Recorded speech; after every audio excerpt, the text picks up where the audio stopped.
crashed into the earth and killed everybody and everything except for you, what would you do? Probably kill myself.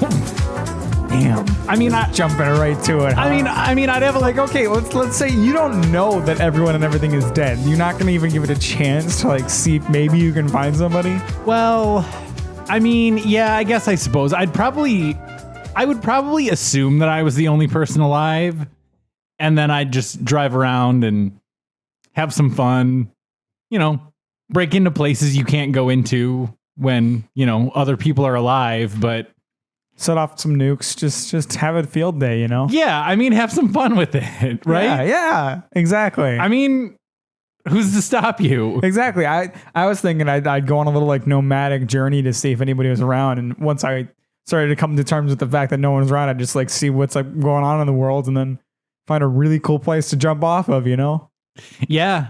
Yeah, I mean, because in a situation like that, you don't want to end up getting like sick or like severely injuring yourself. Yeah, that wouldn't be ideal. Because then you can't take care of yourself. Yeah, and if we're assuming that like all the animals and stuff died too, then there's like a finite amount of time before like the food that's available to you starts to run out. Yeah. So I say, just have fun with whatever time you've got and then like call it quits before it starts to get bad. Yeah, I mean, I know they got those like emergency like prepper ration kits you can get where the food stays good for like 20 or 30 years, but I mean, I guess most canned foods last a good long time. So you've got like a solid decade before you really got to start worrying about it, I feel like. Yeah. Yeah. I don't know. I feel like maybe not our age, but I feel like if we were older, if we were like, I don't know, like 50 or 60, I feel like you'd really have to start worrying like in 10 years, I might severely need medical attention. Yeah. But I guess that's when you decide to off yourself. Yeah. I'd also make sure to like jerk off of every cool mountain. Off of every cool mountain. Yeah, just like send it out into the void. Like you climb to the top of Everest and just bust a nut. Hell yeah. Who else has done that?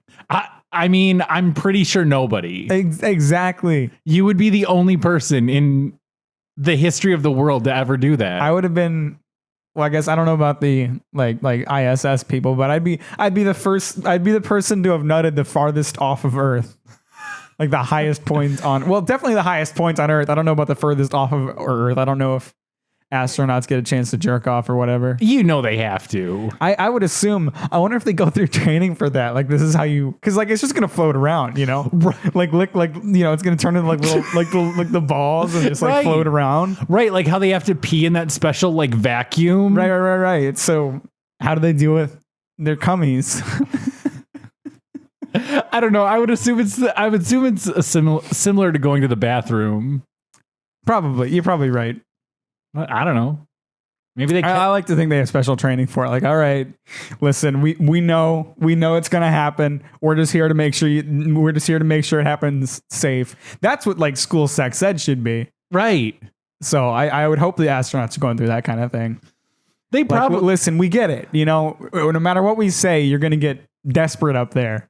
So we're just here to make sure it doesn't cause some kind of catastrophic failure and blow up the entire ISS. Because your cum got somewhere it shouldn't have. I mean, they must be doing something right because that thing hasn't shut down yet. And that thing's been going for a long time. Long time. Yeah, so they must have him trained pretty well. I think so, yeah. Yeah. Oh, man. The other morning, I got up to take Lily outside and, we've talked before about how at some point she just decides she doesn't want to walk anymore. Yeah, she just gives up. Yeah. So she was like not wanting to walk and I was like, oh, fine.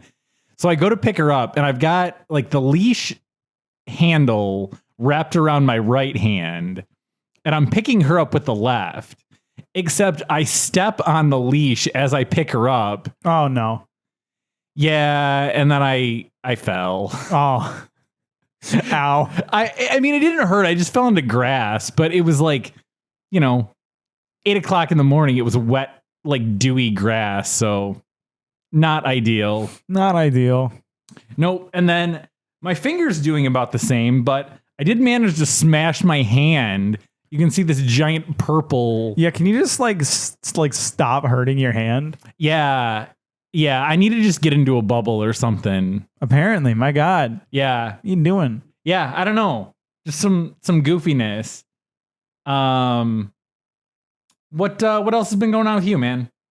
Oh, not much. We had a bit of a major development in the past week. We did. So you guys might remember I had previously told a story of what we had dubbed Schrodinger's prank. If you want to hear it in its entirety, it's in episode 6.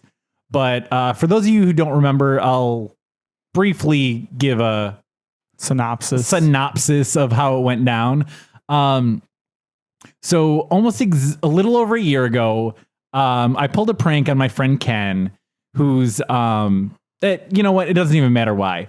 I put a window sticker on his car without telling him. I had snuck over in the middle of the night, and as I was doing it, his motion light came on, and I then ran away, ran home, and waited to hear back from either Ken or his wife Amy, who contacts me much more than Ken. Thanks, Amy.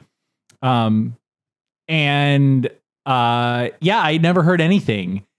And he'd left it on his vehicle for a solid year, not knowing where this came from. So I didn't know if they knew or if they had me on video.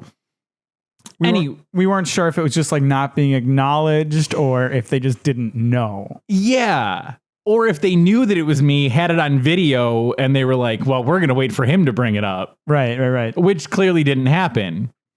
So this would have been last Tuesday. Our episode that came out on Monday was called Mack's Afraid of Short People. Yeah, that sounds about right.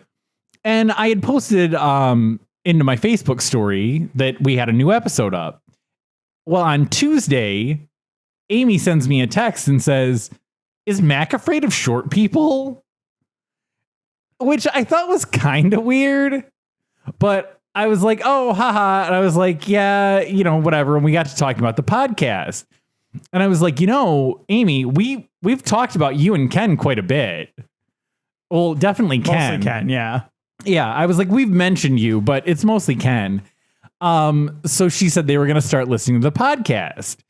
And she did, and they listened to the first couple episodes, and I was like, oh man. I was like, I know we tell that Schrodinger's prank story pretty early. Yeah, I had actually like basically forgotten about it. Okay. like Ken texted us earlier in the week, like mentioning that he listened to the podcast and he thought it was hilarious. Yeah. And I was like, oh, that's awesome. I didn't expect like Ken to ever listen to it. Right. So that was really cool. Like a few more days go by. Yeah. So Thursday, I'm driving around for work and I get a call from Amy and I go, oh God, she heard it.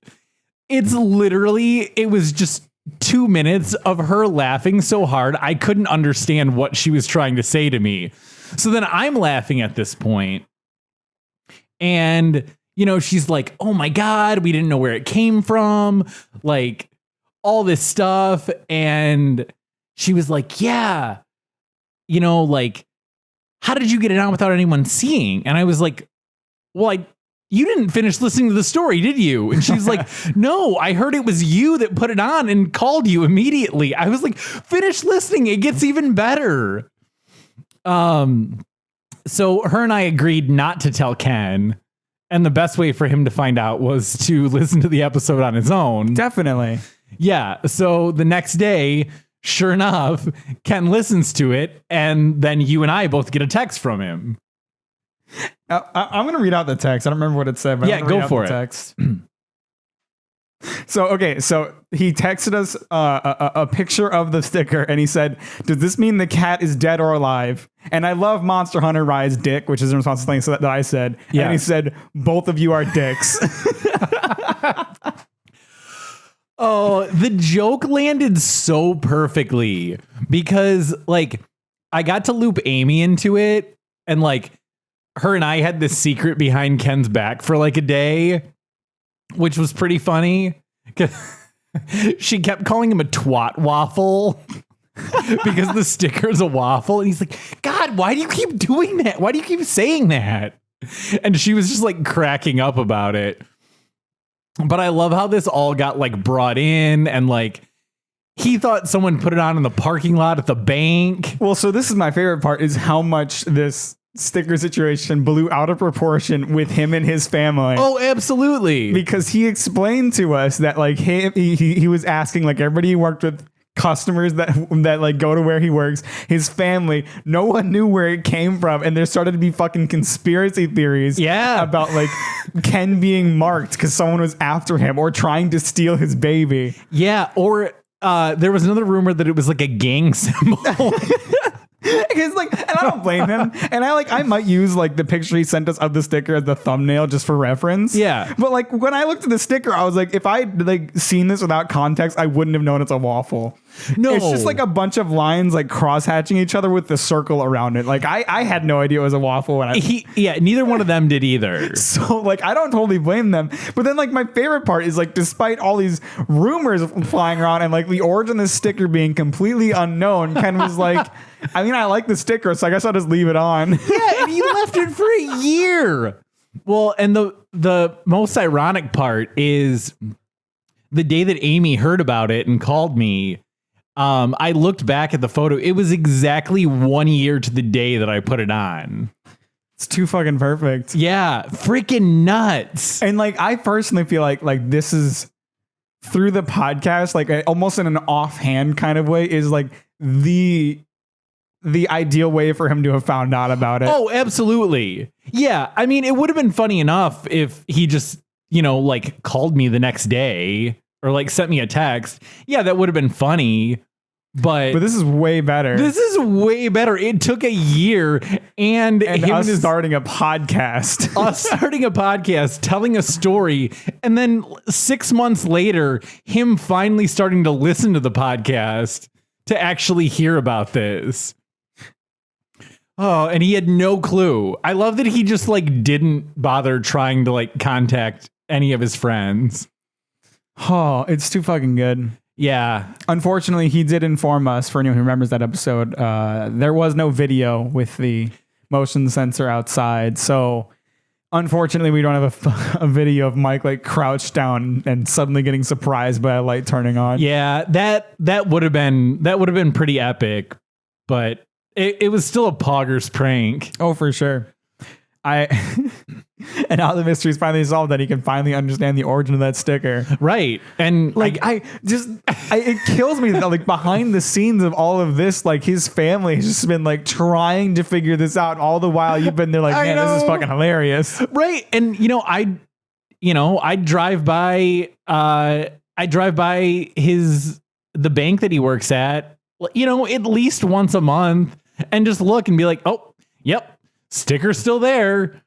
And he was like, yeah, he really thought it had happened at work. He thought someone he's like, my car's parked backwards in my driveway. No one's going to creep behind my car and do that. Well, that, and he mentioned he didn't notice until he was at work. He didn't notice the day it like went on there. He noticed at work. So yeah, I don't blame him, but like, yeah. And well, the funny thing is, like, I assumed like working at a bank, they probably have security cameras all over like the parking lot and everything. But I didn't think about the fact that he had no idea what time it would have taken place. Yeah. So he couldn't tell security to like keep an eye out at this time or whatever. So he was just kind of stuck with it. And thus ends the Schrodinger's joke saga. Yeah. But I think it, like you said, I think it landed and was resolved in the best way it possibly could have. Oh, definitely. Because I feel like you telling him asking you, him catching you, none of it would have been as good as like him finding out through a podcast months after we had recorded it. Right. Yeah. I love it. That was a longer time ago than I thought too. Like only episode 6. Yeah. Damn. Yeah. That was a real early episode, but yeah, I'm glad it's done. I'm glad you got pulled into it. Yeah. No, like when he sent that text, I was like, reading through everything that he was like all the conspiracy theories that were building up about it. I was fucking dying. I was like, I can't believe this. Oh, I can't believe this turned into this whole thing for him, and for you, it's just like a quick little joke. yeah. I mean, it took me a while. I had it planned out for a while, but yeah, the actual execution didn't take more than a few minutes. Right. Yeah. Man. I got an update. So we had talked, I think it was a couple episodes ago, about the order in which you get dressed coming out of the shower. Uh-huh. And, you know, I joked around like, sometimes I go socks first. I got to walk around naked for a little bit. Not a super common thing. We've talked previously that being shirtless is not something I enjoy. But it was haircut day. It was grooming day. You know, I don't want to give myself a haircut and shave and any other sort of manscaping that needs to be done and get hair all over my clothes. That's totally fair. I don't wear a shirt when I shave either. Yeah, there you go. So it's been hot here recently. Sure has. And my AC doesn't work very well. Oof.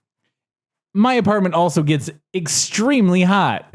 So on this particular day, I forgot that I had my bedroom window and blinds open. Oh boy. And the bedroom light was turned off, but my bathroom light was on. And my bathroom and that window are lined up perfectly. Nice little window. Yep. And, you know, the bathroom light's on and it's dark outside. That means anyone looking in can clearly see anything going on.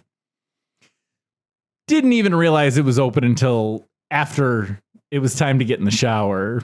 So who knows I don't know what wonders were out there that could have seen. Yeah, thankfully I'm on a second floor. And so I think there were only like 2 or 3 apartments that maybe had a view, or the people walking like by the building next to me. So I think I was all right, but I just thought that was a goofy situation because we had already talked about neighbors looking in, seeing us naked multiple times. Oh yeah.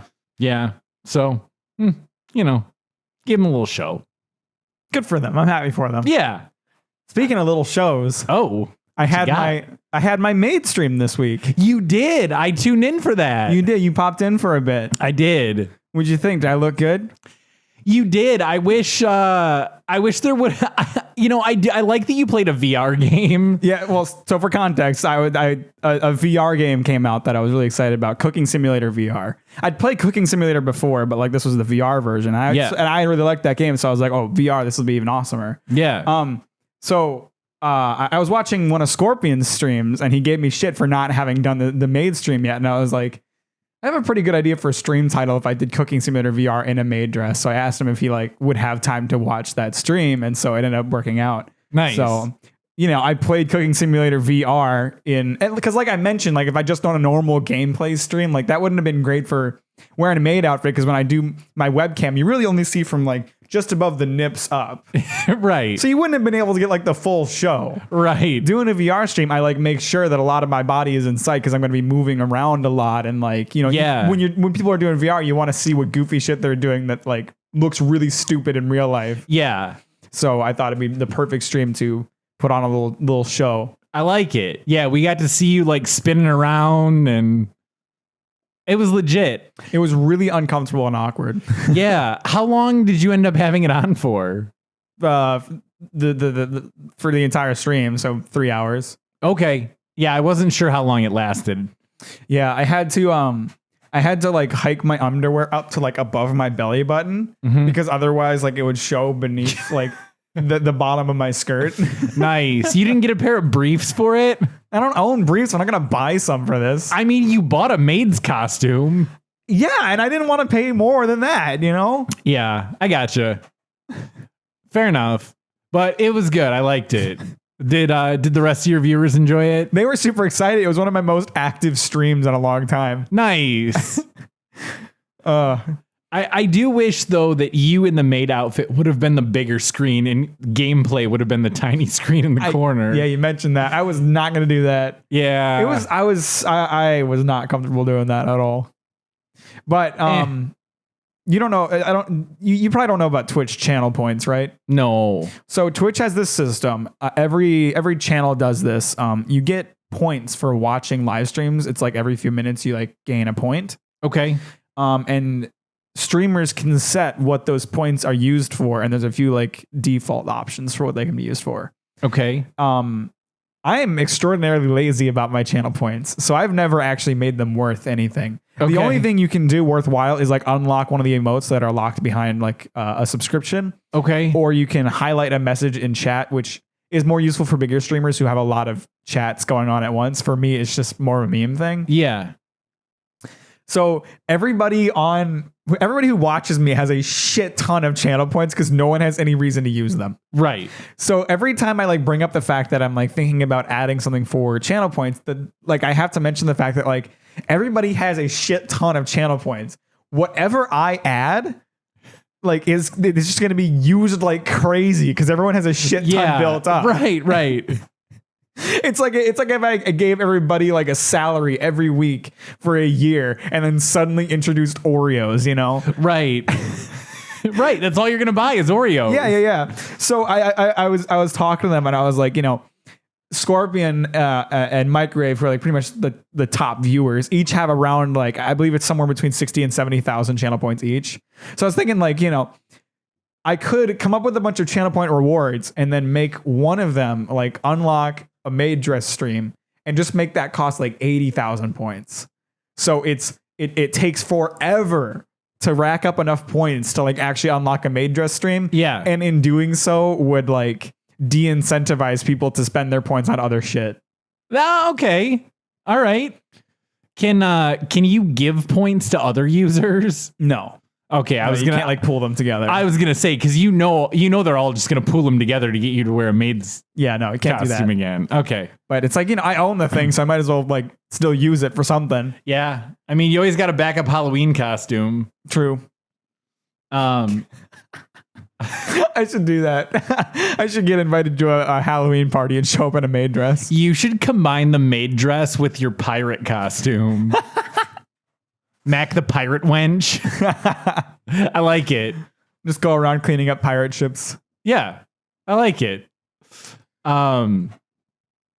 I probably have some points. You probably have some, yeah, but not nearly the tens of thousands that certain people have racked up. No. And I don't really get Twitch because I really hardly ever use it. It's mostly just to watch you.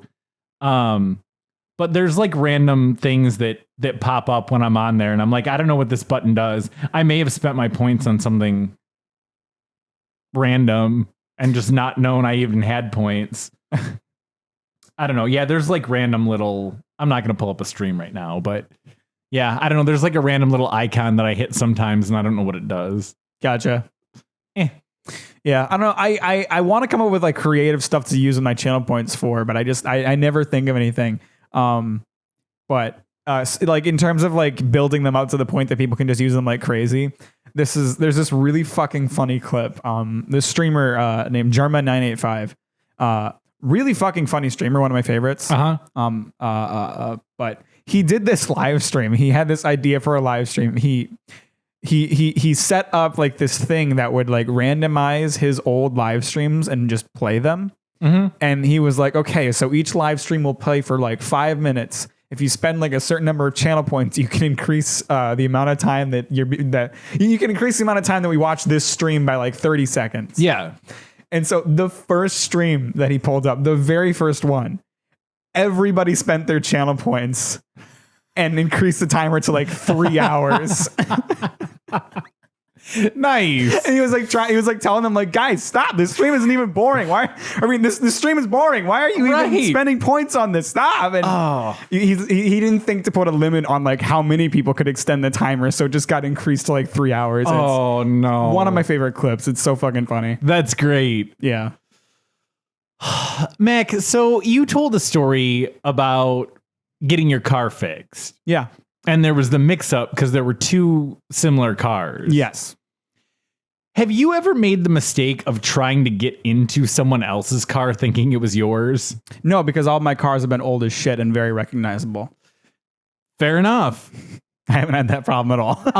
So I don't want to say it happens to me all the time, But I've got a fairly recognizable car. You do. I have a black Fusion. They're everywhere. Right. And there have been several times where I've like started walking up to a car and then I'm like, oh, that's not mine. You know, whatever. Sometimes it happens. There'll be 3 of us parked in a row sometime and I'm, you know, whatever. You ever like walk up at the same time as someone and just be like, want to trade, and just like toss each other keys and just take someone else's car for a spin? I didn't, but next time that happens, I think I might do that. That's actually really funny. I don't know if I'll toss my keys, but I'll definitely look at them and ask if they want to trade. That's fucking hilarious. I really want to hear what someone's response would be to that. All right, we'll update this on the podcast. I mean, that situation where I run into that person at the same time doesn't happen very often, but I'm very frequently parked next to another car exactly like mine. Yeah. So it'll happen eventually. Yeah, it'll happen. We'll update that. But there have been times where I've like, you know, just hit unlock, not thinking, and like walk up to the car and pull the handle and it doesn't unlock. And I'm like, oh, I'm 2 spots over. Not a huge deal. But I had a situation similar to you. This would have been 2006. You've been driving a Fusion for that long? No. This was a different car. Okay. No. I have a 2020 right now. But in 2006. No, that's not what I know you like lease out your car, so I was wondering if you like kept getting a Fusion for like several years. No, but I did lease the like same make, model, and color 2 leases in a row. Yeah, I know that. So Yeah. I just didn't know if you'd done it further back than I knew. No, I didn't. I don't want any other car. This is the only one. This is it. No exceptions. So this would have been like 2006. I had a similar situation to you. I had a really old, shitty, very recognizable car. I had a 1994 4-door Ford Tempo. It was maroon. It had electric automatic seatbelts, and it had a chrome luggage rack on the trunk. Nice. Like, I never saw another one of these cars. And I was leaving class. I was leaving the business school. And little did I know there was another one parked in the same row, just 2 spots closer. I walk up and I see that the door's unlocked and I go, oh crap, I forgot to lock it. And I had power locks, but for some reason the driver door didn't work. So I had to manually lock that. And I was like, oh crap, I forgot to lock it. So I walk up to the car, I open the door. Oh no. And an alarm goes off. Ah. This beater old piece of shit car had an alarm that they still set, but yet just didn't lock their doors. Maybe because their door didn't lock right either. But yep, I was like, what the fuck is going on? And then I look and sure as shit, there's the same car 2 cars down. So I just slowly get into my car and drive away and pretend like I didn't just set that car alarm off.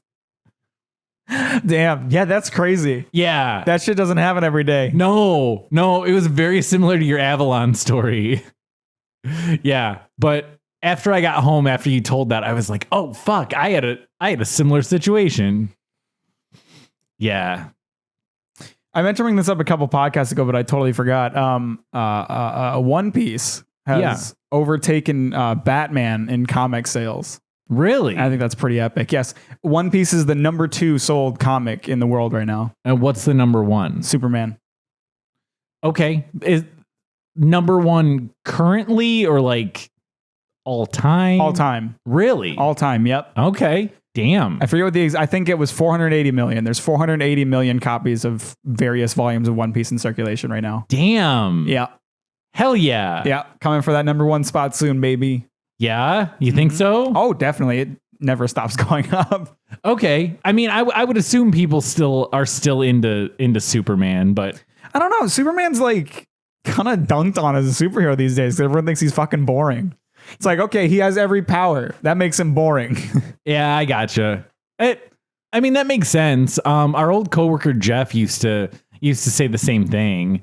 He didn't like Superman because he was like too powerful. Right. Like Superman is important for like establishing the idea of superheroes. Yeah. But when you think about it, it's like, okay, so he has next to no character flaws. He can do everything. He's basically invincible. How is this a fucking interesting character? Yeah. I get that. Even like, I mean, I don't know about the comics, but like protecting his identity is just him putting on like glasses and not wearing his Superman costume. Yeah, it's and super nobody goofy. recognizes him. It's super goofy. Yeah. They kind of, I don't know if they like meant to clown on it or if they were just kind of like being like, it's worked before, it'll work again. When they, with Invincible, I think I talked about this show before. It came out not that long ago. It's about superheroes.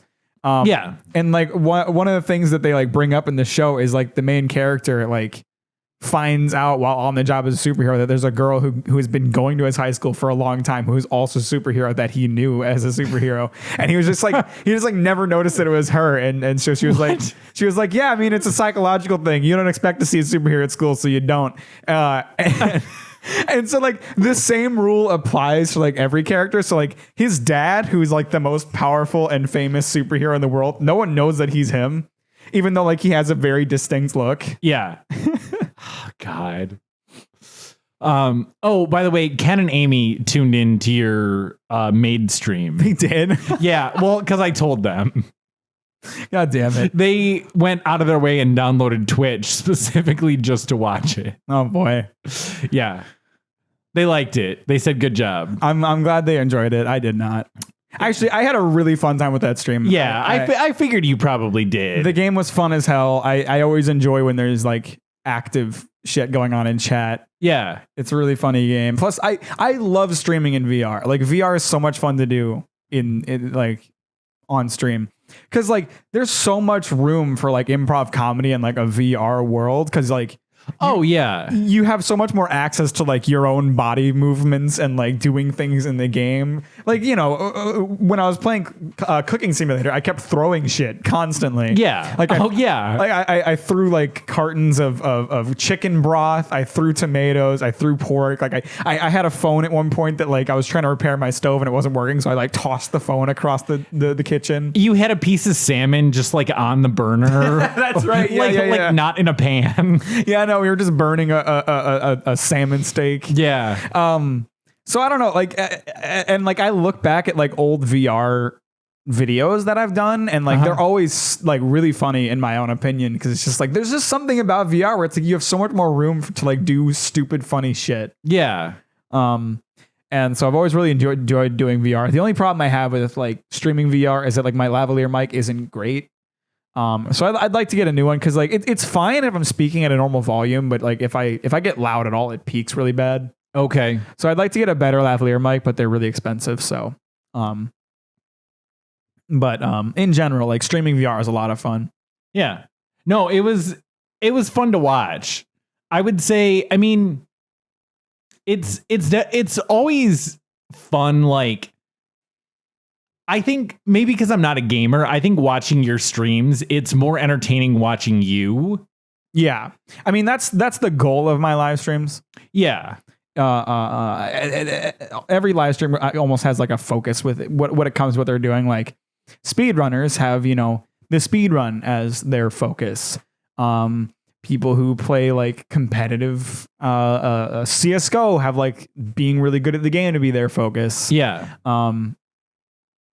People who live stream only like a specific game have like showing off like that game, and like some of the harder aspects of that game is like their focus. But for people like me, the focus is like, you know, if people decide to watch my stream for a specific game, they aren't going to keep watching my channel if I don't continue playing that specific game, which I'm not going to, because I'm a variety streamer. And yeah. I for one get really bored playing the same game all the time. Yeah. I don't know how some people do it. Yeah. So for me, like the goal becomes like rope people in with my personality and make that what they're coming back for. Yeah. And honestly, that's the only, I mean, not the only reason. I've watched your streams, you know, to support you, but right. Like if it was just you not talking and playing video games, I would get bored very, very quickly. Yeah. But some people do like that stuff. I mean, I understand it to a certain extent. There are some like more challenge focused live streams that I do enjoy watching from time to time. But like it's like for me, it's got to be like specific things. Like I really enjoy watching speed runs of like the Dark Souls, Bloodborne, Sekiro games, but only if they're like glitchless.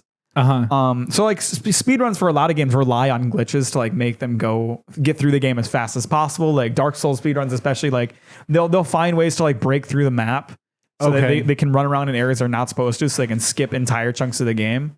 And it's like, it's cool to see you reach the credits as fast as possible, but for me, it's really fun to watch someone just be really fucking good at the game. Yeah. And beat the game just like really well. Like they run into a boss and they just decimate it in 30 seconds without taking any damage themselves. Like that's cool to watch. Yeah. So I understand that aspect of it, but for me, I've never understood watching live streams for anything but like the personality of the streamer. That's like all the streamers I watch, it's fully based on like I like the person. Like Jerma, the guy I mentioned earlier, he's just a really funny guy. That's why I watch him. He plays weird shit that I've never heard of. Yeah. But I just watch him because I think he's funny. Nice. You still got to play that Titanic game. I know. I'm not trying to bug you about it, but when you mentioned like you're looking for like you're like, oh, I like to play different things, I was like, that's completely different. That's true. Yeah.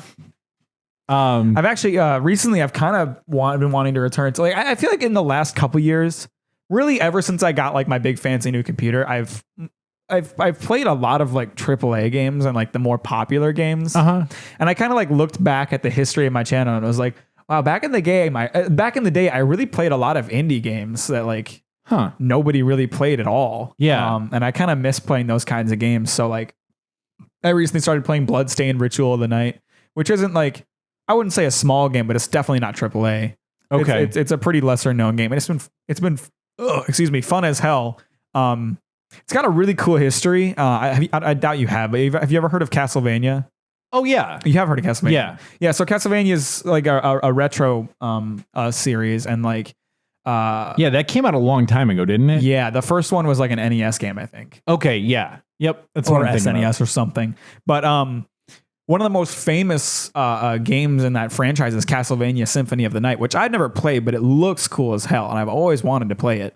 But the director of that game just kind of like stopped making games for like a decade, and then came back and formed this studio to make this game, Bloodstained Ritual of the Night. Okay, so it's like a spiritual successor to that game, and it's really well done. It's a really solid game. Right on. But I'm thinking like I need to like start picking up some of those smaller games that I've been neglecting, because it's like every time I pick up a AAA, like every AAA game from the past few years, it's like the focus has continually been on just like more and more playtime. Like make the games longer. Yeah, give the players a reason to stay longer.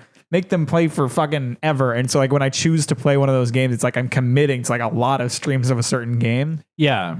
So I'd like to, maybe between those bigger games, I can start picking up like one or two indie games that'll be like 5-10 hours and then I'm done with it. Yeah. Nice. Yeah, I've honestly enjoyed, I don't know how mainstream any of these games are, but I've enjoyed watching your streams when you play like what I would consider to be like random stuff. Like you played like the pirate game for 12 hours. Yeah. Like I didn't know that even existed. And you played like the cooking simulator, and you've got your game where you're a trucker. Like, fucking love that game. I find that more interesting than playing like some mainstream game. Yeah. Yeah. And like the other benefit of it, which isn't really what I'm pursuing, obviously, but the other benefit of it is like, generally speaking, when I play lesser known games, like it's not necessarily easier for me to get viewers, but like I seem to get viewers more frequently because like, with Twitch, when you're looking for something to watch, you choose a game to watch. You don't choose like, you're not given like a list of random streams. Like you always go to browse by a game, and it's usually sorted by like number of viewers. So if someone goes on Twitch and is looking to watch like a certain game, like, oh, I want to watch Overwatch today. They click on the Overwatch category. There's 400 streamers playing Overwatch. Yeah. But like you go to play Cooking Simulator VR, and when I looked it up the other day, there was like 8 people playing it. Okay. I guarantee there's nobody playing that Titanic game. I don't even know if it'd be listed on Twitch. Probably not. I think it's from like 1998. Yeah. I think they were just like capitalizing on the success of the movie. Yeah. Oh, you were definitely right. That I think was like 97. Yeah. So, you know, the unintended benefit of like playing those smaller, lesser known games is like the people who are really interested in seeing that game in particular, like they have a much higher chance of discovering you. I gotcha. I got another little update. So over the weekend, our girl Crystal was in town. Oh, I didn't know that. Yeah. She wasn't here long. I got breakfast with her on Thursday, and then couple of us got lunch on Sunday, but that was all I really saw her this time. She was pretty busy, but I did want to bring up that she said on the flight up from Florida, she was listening to the podcast and she was getting caught up, and she heard the episode where we rated her uncle. Oh, yeah. And she thought it was hilarious. She's like, I know exactly what photo you found, too.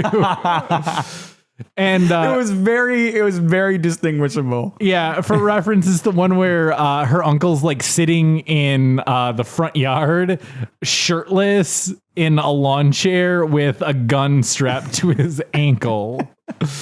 Yeah. But she liked that we rated him. So. That's really good. I saw a meme the other day that made me think of damn, I should have sent it to Crystal. I don't know why I didn't. It was like when the interviewer asks like, why did you decide to apply here? And the answer was, I'm really passionate about being able to afford food. Yeah, fair enough. Like, would that have been a better answer, Crystal? Right. Oh, I like that. You should have sent that to Crystal. Yeah, I should have. I didn't think of it. You should find it and send it to her. Nah, who fucking knows? It's trying to find a post that you saw on Reddit that you didn't like save or send to someone. It's impossible. You'd never find it again. Yeah. Yeah. Even on like social media, unless you remember specifically who posted it, it's like impossible to track that shit down. Yeah. And with Reddit, like it's so not focused on who posted it. It's just like this. It came from this subreddit, and it's on the memes subreddit, which is like super fucking popular. So I'm never finding that post again. No. Huh. Yeah, it happens. But yeah, our girl was in town, and she liked that we rated the uncle. We gotta keep that up. We gotta find some more dads to rate. Agreed. Yeah, everyone seems to like the dad rating segment, so... We knew it would be great. We just didn't get any fucking submissions. Right. Submit your fucking dads. Send them to us in DMs. We will never show it on the podcast. No one will see it. No. It'll get saved to a folder on my phone that I will reference from time to time in undisclosed situations. But it will never get shown to anybody else. Right, that's it. Unless you want us to show your dad, then maybe we will. If you had a really good dad, we might make him the thumbnail. But yeah, he's got to be a really good dad. Like we're talking like Mr. Incredible or Crystal's uncle, right? Like one extreme or the other. You either got to be a hot dad like Mr. Incredible or like a dad's dad. You got to be shirtless with a gun strapped to your ankle if you're going to make the thumbnail. I rewatched the first Incredibles movie for the first time in a long time. Yeah. Not too long ago. Yeah. Yeah. I want to say the last time I saw the first Incredibles movie, I was still pretty young. And so watching it again as an adult, there was a lot more that I caught out of that. Like somehow as a kid, I mean, I guess not really somehow, I didn't recognize the concept of it. I didn't realize that like Elastigirl totally thought he was cheating on her. Right.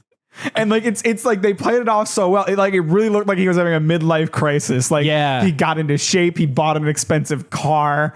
Right.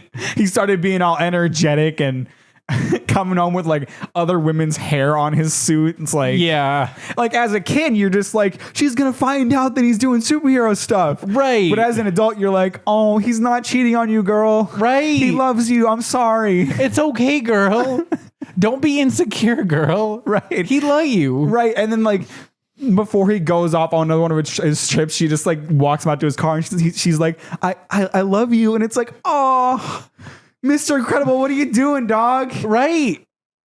But he wasn't doing anything wrong. I mean, he kind of was. It was illegal. I mean, he wasn't cheating on her. No, he wasn't cheating on her. No. He was just illegally saving people's lives. He wasn't even actually saving anyone's lives. He was just going on along with Syndrome's little plan. Yeah. But really fucking good movie. Like watching it again, I was like, I already thought this was a good movie, but this is way better than I remembered. Yeah. So speaking of The Incredibles, actually, as of Friday, she is no longer part of my sales team. She got a new job. She died. She just got a new job. She died. I mean, she might have. I don't know. She's not on my sales team. She works for a different company now. Kind of sounds like she fucking died, Mike. Okay, she died. But before she died, her name was Jacqueline. Was. Yeah, was. Not is. Before she died. Yeah, because she's dead now. I mean, she's dead to me, so fair enough. Her name was Jacqueline, but she either liked to go by Jacqueline or Jack, not Jackie. Very adamant about not being a Jackie. And there was a group text one day that she was like, call me Jacqueline, call me Jack, you can call me Jay, you can call me by my last name, like just don't call me Jackie. And so I sent her like a gif of Jack from The Incredibles, and I was like, how about Jack? Does that work? And she was like, that's fine, anything but Jacqueline or anything but Jackie. So nice. I didn't really ever talk to her, so it didn't really make a difference. It's fine. She's dead now. And now she's dead. Rest in peace. R.I.P. Can we get an F for Jack in the chat? Mm-hmm. What else you got going on this week? I don't think I really have anything interesting going on. To be honest with you, like I'm just streaming and creaming. You know how I be. Yeah. I am rereading a good chunk of Berserk right now because I had an idea for a Berserk video that I was pretty interested in doing. And then in the middle of like doing this read through, I like came up with another video idea that I thought was much better.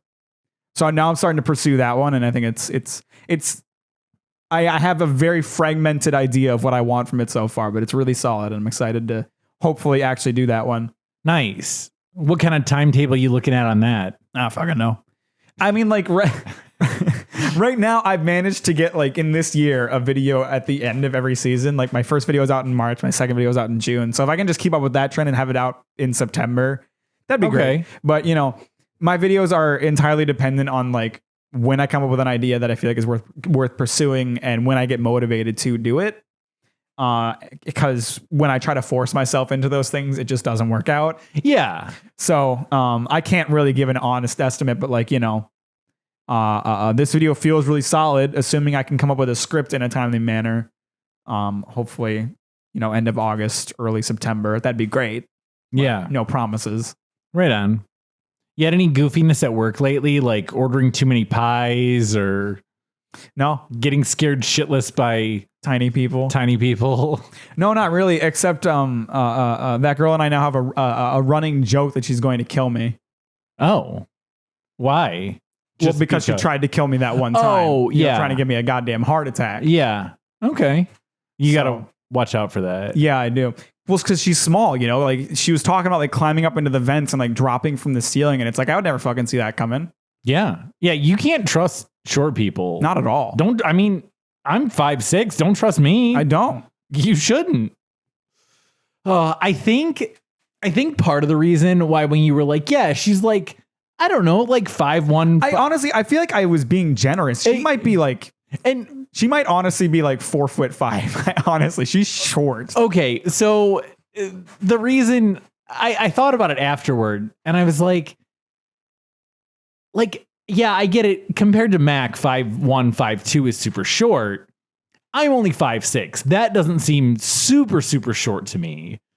But like thinking back, like my mom was like 4'9". So like 5'2" is like Not that much taller than that. Well, I was gonna say it's considerably taller. Well, I guess yeah. It's like 6 inches. Never mind. So that's why I was like 5'2". That's not that small. But when you think of 4'9" as being like ridiculously tiny, I mean, like I'm not good at measuring with my eyes. I'm terrible at guessing like feet distances, and you got to get on a ruler. Yeah. But I would estimate that she comes up to about like probably about like nipple height if I were to guess. Okay. So that's like very short to me. That is. Yeah. I mean, later on we could estimate this because I know like the top of my mom's the top of my mom's head would come right under my chin, and I'm 5'6". So we could see where my chin is in relation to your nipples. Yeah. Yeah. If your nipple is at chin height, then she's 4'9". Yeah. Something, I don't know. Something like that. Do not know.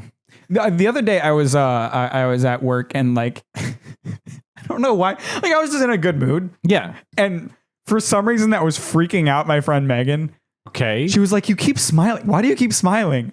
I was like, "I'm just in a good mood. What's wrong with that?" Yeah. And she was like so freaked out by it. And I was like, "I don't think I'm generally in a bad mood at work." Right. I know I do have a bit of a resting bitch face, but like, I was just in a good mood. Like, there's nothing wrong with that. And she was so freaked out by it. Oh, damn. Oh, sorry.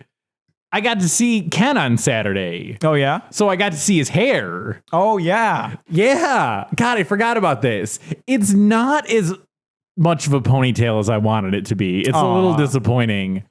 So after the whole, discovery of the podcast and the events that we had previously talked about with finding out about the prank, of course, Amy, actually it might have been Ken, I don't know, one of them asked me if I wanted to hang out on Saturday. So I went over for a bonfire, and I got to see Ken with his hair. So he had it up in a man bun, which is,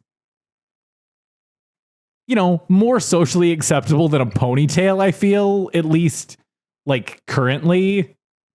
I feel like it's more common, at least. Yeah. Yeah, I feel like you see more man buns than you do man ponytails. So he had it up in a man bun, and I was like, okay. But it wasn't that big, so I was like, take it out of there. I want to see what it looks like when it's down. And it was kind of long, but it wasn't that long. It was really just like, you remember when Carissa had that really stupid haircut where like the sides of her head were shaved and it was really long in the middle and she like slicked it all back? Yeah. It was kind of like that. Gotcha. Like it was just really long in like the middle of his head, almost like a mohawk, but like the entire width of his head. And then he just had it like pulled up. Gotcha. Okay. I really wanted there to be like a sweet ponytail. I tried convincing him to like grow it to like the middle of his back, but he wasn't having it. Aw, come on. He's got to have one of those 70s dudes. Yeah. And yeah, you got to rock that thing just forever. He's an OG ponytail. Yeah. Yeah. Damn. So the ponytail was a little disappointing, but the fact that Ken had a man bun is fun enough. Yeah, that's pretty good. Yeah. And he's got a sick waffle sticker. Right. That could be a gang symbol. Definitely possible. Definitely. Someone could also be trying to steal his child. But hey, he's going to leave that on there because it looks cool. Yeah. Also, his child either loves or hates me. So it's always hard to tell. So I had never met the kid before, right? And I'm like, we've talked before, like I'm not like a kid person. Like I don't really know what to do with kids. I don't know how to handle kids. I don't know what to say to them. This one's little. It's like, he's like a little over a year old. He doesn't really talk. So I don't know. He just kind of points at things and, whatever. So we're sitting there and I look over and this kid's just staring at me, just straight staring at me. And so I'm like, all right. So I just start staring back at him and the kid just doesn't stop staring and just shakes his head back and forth at me. Back and forth like, you're done. So I like to think that he thinks that I'm some sort of competition as a new child that could be replacing him. See, I was about to make a joke about that because like he sees your bald fucking head and it's like, that looks just like me. Right? That kid's got more hair than I do. Yeah, so he either thinks that I'm trying to replace Ken or I'm trying to replace him.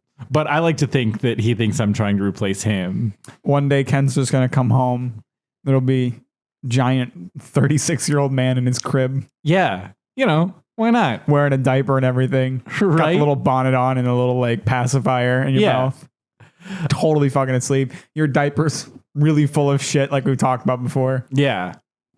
Also, I was left through a series of events. I was left alone with this child in the backseat of a car, just the two of us, for probably 10 minutes, which was fine. I was like, whatever. It's like a little child. I can take care of this. And he was cool. He just kept pointing at things, and I was just playing on my phone. I'd look over at him every now and then. Then he started getting a little fussy. And then he somehow fucking died. Yeah, pretty much. No. I kept the kid alive and happy. I was like, oh, God. I was like, I don't know. I was like, what do kids like? I was like, oh, Angry Birds. Close. Baby Shark. Oh my God. I was like, I know kids like that. So I just queued up Baby Shark. And we watched that a couple times. And he started like fucking dancing around. Oh, good. Yeah. And then I was like, oh, that's enough of that. This kid might not go to sleep. And it was like 10 o'clock at night. So, oh, yeah. So I stopped that and he was pretty calm and we all survived the situation. Good. Glad. Yeah. Except for Jack. Except for Jack. She's dead. She dead. Speaking of popular songs, though, yeah, Never Gonna Give You Up hit 1 billion views on YouTube. Really? So 1 billion people have been rickrolled. Hell yeah. Or a lot of people have been rickrolled more than once, which I can at least say I've definitely been rickrolled more than once. So. One of those times was from me. Right. I rickrolled you on, I want to say it was your It was the very first 24-hour live stream, yeah. Yeah. That was fun. Those are always fun. They are. They're a great fucking time. I was listening. I'll sometimes throw on one of my. So I should give context because it's going to sound weird otherwise. Yeah. My second channel, which is called Mackie-chan, I just upload clips from my Twitch onto there. Okay. And then like if I ever make anything like Captain's Kitchen or something like that, it'll also go on there. But I'm a lazy piece of shit, so I haven't. So I just throw live stream clips on there every few days. So sometimes. Just if I know a live stream went pretty well, I'll pop on one of those live streams in the background and I'll listen to it while I work. Yeah. And I'll just take notes on like timestamps for like where I could pull a clip from. Okay. So I've listened to the Sea of Thieves one and the Valheim one that I just recently did both in the background to pull clips from. And I was like, man, these are fucking great. We get a lot of good stuff out of these. Yeah. Yeah, no, your 24-hour streams are fun. Like, especially for someone like me who's not like into like watching you play games for an extended period. It's fun that I can just periodically like pop in and out throughout the day. Yeah. And you're like, you may be playing something different or, whatever. You may be taking a Taco Bell break. Yeah. Like, I remember the one where you ate a shit ton of Taco Bell. I took a break and got Taco Bell at the same time. Yeah. Which was kind of fun because I was just chilling at home watching it and I was like, I'm kind of hungry. I could do the exact same thing. Yeah, it's fun. It's cool. The cool thing about 24-hour live streams is that like despite their nature as like a challenging form of live stream, they're actually extremely chill, Yeah. Because like especially for like me as the streamer, like generally speaking, I stream mostly solo. Like I don't play with my friends that often compared to how frequently I stream by myself. So like it's all on me to like create commentary and like create content and like especially like for my focus as a personality based streamer, I make it a goal, and I have done this for years, to just like basically never stop talking. Like I always like am trying to come up with something to fill the air. Yeah. So, even a 3-hour live stream can be like kind of exhausting sometimes depending on what it is. But with 24-hour live streams, I usually have 2 to 3 other friends in the call, and we frequently choose games that are pretty relaxing to play. And so I can just like sit back, play some games with my friends and have some conversations, and like the funny comes along naturally just from our dynamic as friends. So I don't have to try nearly as hard. Right. And yeah, I can just chill out and play some games for 24 hours. It really only gets to be pretty rough towards the end part. The rest of the streams are always really, really fun. Yeah. The one thing that I will say that I've noticed every time I've watched one of your streams, and I don't know why, because maybe it's just because I know you. The only other thing I've ever streamed on Twitch is the radio station I listen to. And I don't have the same like thought when I'm watching that, because I think just because I'm used to listening to them on the radio. But when I watch one of your streams, I keep instinctively wanting to like talk to you like you can hear me. Right. And I know part of it is because, you know, we do this. We talk for an hour plus every week. Right. But Amy brought up, Ken and Amy brought up the same thing about, really? Yeah, about how they try and like react and talk to us listening to the podcast. That's funny to think about. Yeah, and I get it. Like after watching your stream, like I totally understand. Like, oh, I want to communicate with you. I've got to like type it in chat, and then, you know, you can respond whenever. But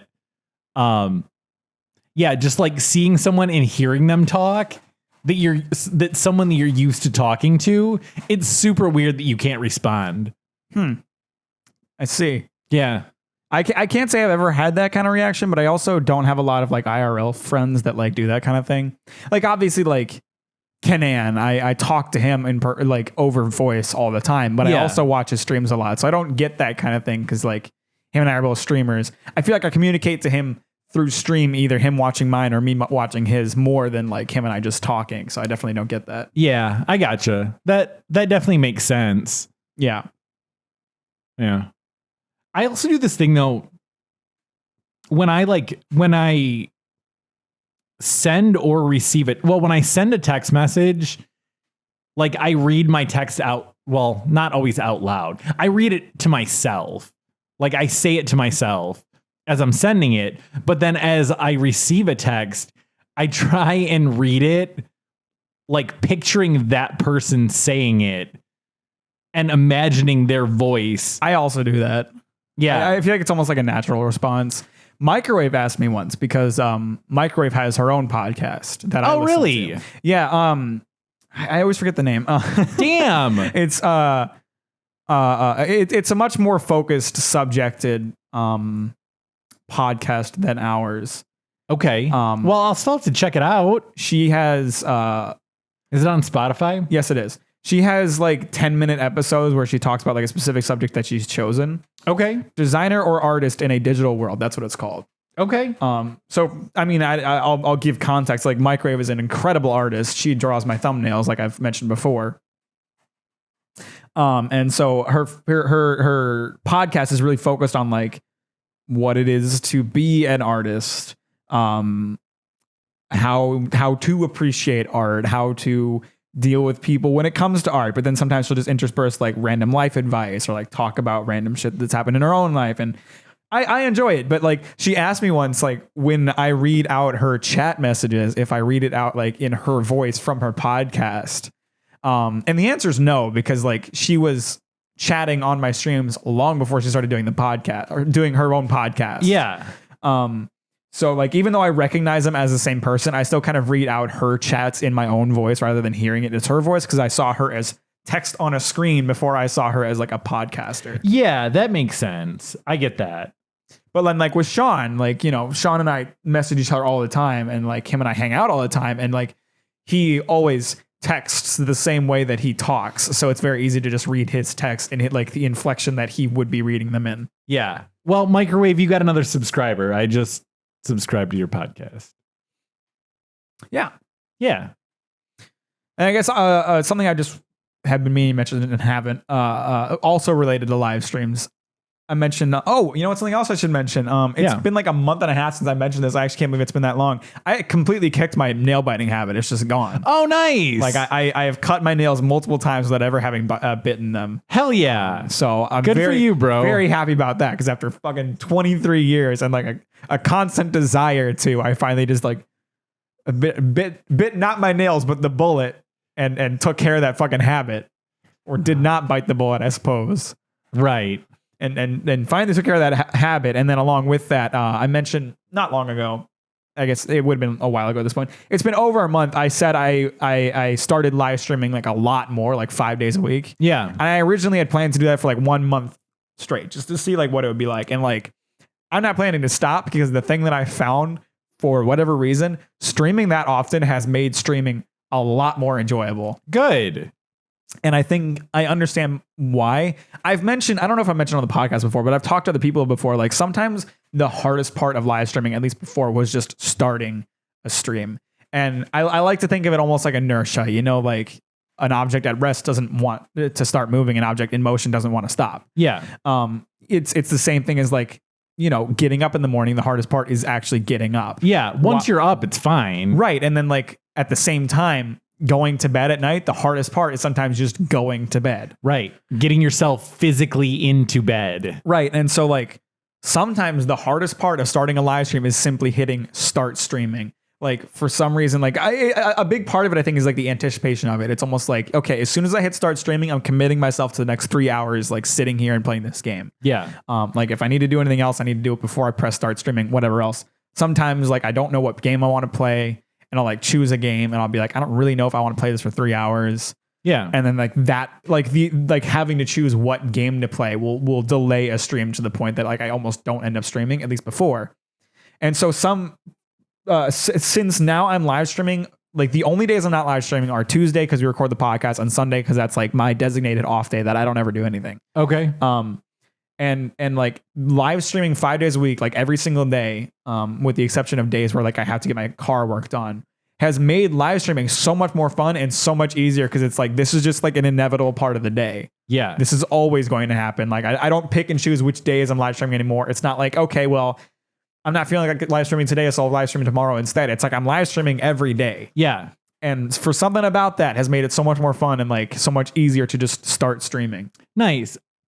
So I plan to keep that up. I've been really enjoying like live streaming that much. It also, it feels really good to me, because like, you know, as a streamer, my goal is always to just like do more. Yeah.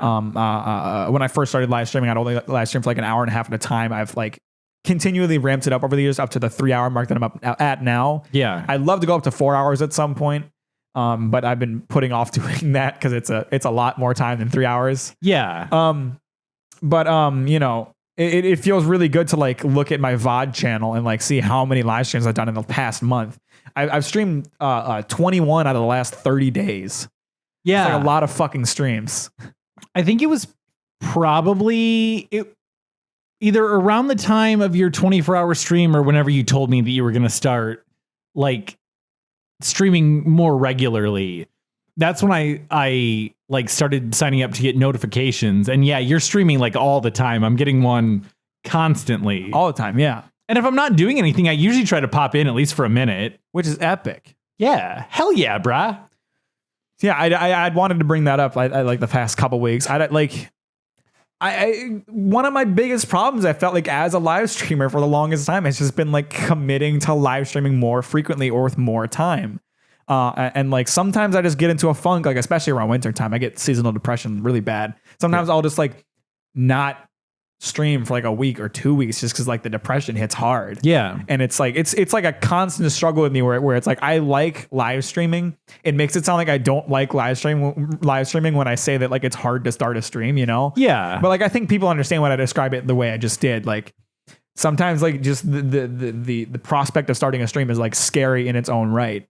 Right. But like for some reason making it like that much more frequent and that much more consistent has made it so much easier and so much more enjoyable, and I've been really happy with it. So yeah, the one thing that I kind of thought about while you were talking about that, I can see how on one side it could be easier if you streamed infrequently, because it's like, oh, hey, I hardly ever do this. I'm really looking forward to it. But at the same time, you said it's been what, like 6 weeks or so? I think it's been a little over a month, I think. Okay. I didn't keep track of when I started. But to go, you said six like, weeks on biting your nails. Yes. Okay. That's true. You were right when you said I started doing the frequent live streams like right after the 24-hour live stream. No, I was going to say, they kind of go hand in hand. Like you said, you've been doing this for a month or so, and you enjoy streaming 5 days a week now. Yeah. And it's like they say, it takes 30 days to form a habit. You're right. So like you've gotten into the habit of streaming all the time. Yeah. I've gotten out of the habit. Well, yeah. And into the habit of not biting your nails. Yeah. So yeah. Yeah. That makes sense. Yeah. I just wanted to bring that up at some point because it was a thought I had. Like it's streaming has been just like so much more enjoyable. I don't know why. Like something psychological about it is just like, this is something you're doing every day. Yeah. And then like I have so much more fun with it for some reason. I don't know why, but yeah. Good for you, brah. Anyway, suck my dick and smell my balls. That's the end of the podcast.